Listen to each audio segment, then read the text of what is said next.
Commander Swift has kept us apprised of your recent activities. You've made great strides towards quelling the violence. Despite our best efforts to determine what provoked this uprising, the truth continues to elude us. Have you uncovered aught which might shed some light on the mystery?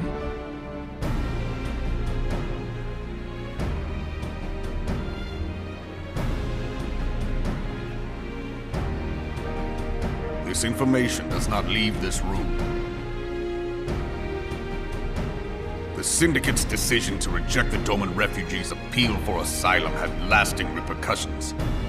A number of those displaced by the calamity claimed it was proof of a policy of discrimination. Together with a group of Alamegan refugees, they organized a series of demonstrations to protest against the Sultanate. Demonstrations which became heated, but did not descend into violence. Until a certain incident served as a call to arms. A unit of brass blades sent to supervise a demonstration loosed arrows upon unarmed protesters. It was this atrocity which prompted the refugees to take up arms. I need not tell you what followed. We assumed at first that the attack was born of a miscommunication. When emotions run high, they happen. But suspicions were raised regarding the unit's commanding officer, whom I ordered interrogated. Sure enough, our fears were soon confirmed. The dog confessed that a merchant had offered him coin to give the order. A merchant in the employ of Teleji Adeleji.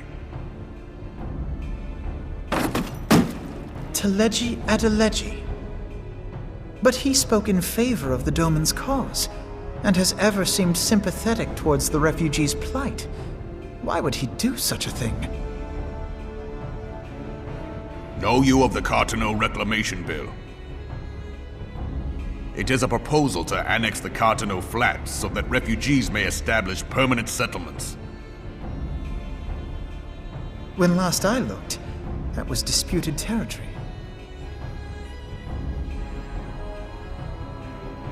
Aye. Some might even call it a battlefield.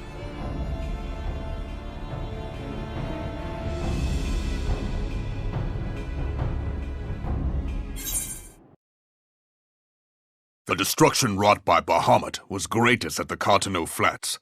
That much is common knowledge. What is less well known is that his rampage laid bare ancient Alagon ruins, of which no record existed.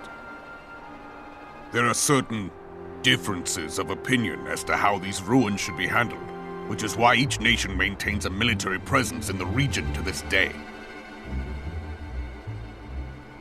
Yet differ though we may, we are still allies.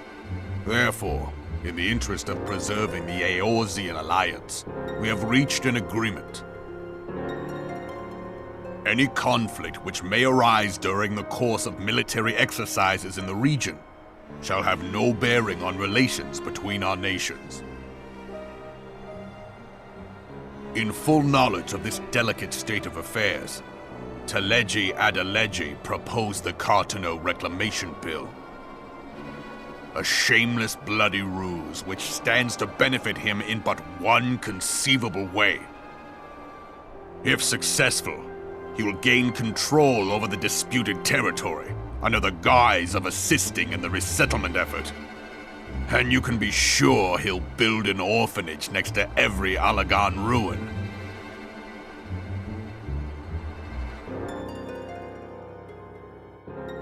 The man would threaten the unity of the Eorzean alliance and risk countless lives for personal gain. He walks a path all his own, independent of any faction and beholden to none of his fellows on the Syndicate. By inciting the less fortunate to violence, he hopes to convince others that the Cartano Reclamation Bill is the only viable solution. His sympathy for the plight of the Domans was not but posturing to gain credibility with the refugees. Of that there can be no doubt.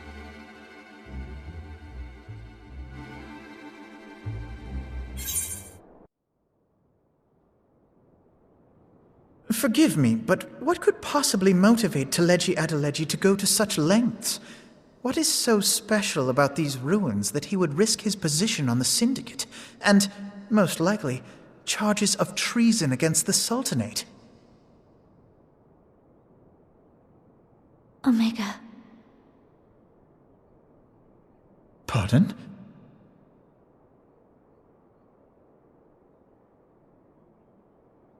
An Oligon monstrosity, not unlike the Ultima weapon. Mayhap larger, we know not. It has yet to be fully excavated. Oligon inscriptions indicate that it was created to fell Bahamut himself. If accurate, it might explain why Nail Van Darnus chose to bring the Red Moon down upon the Cotonou Flats.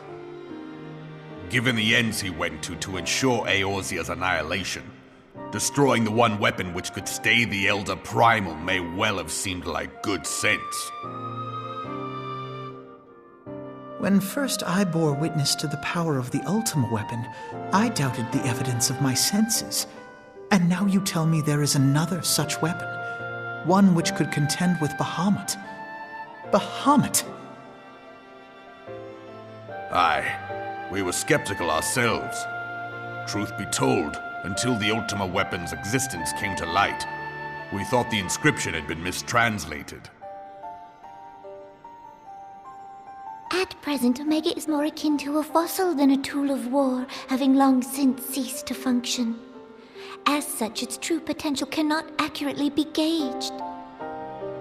However, if someone were to restore it, as the Garleans did the Ultima weapon, I have little doubt that he would wield untold power. Power enough to subjugate Uldar like as not, and the rest of Eorzea besides, which is doubtless why Teleji Adeleji yearns to have it. That he should aspire to world domination. He who has ever walked 2 paces behind Lord Lolorito in matters of commerce. 'Tis in acknowledgement of his own limitations that he seeks this power. Woe betide us all should we allow him to have it.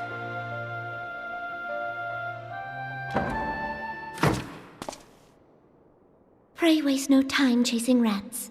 Only a fool would believe that secrets can be kept in Uldar. It would seem the implications of the Sultanate's refugee problem are rather more far-reaching than we assumed.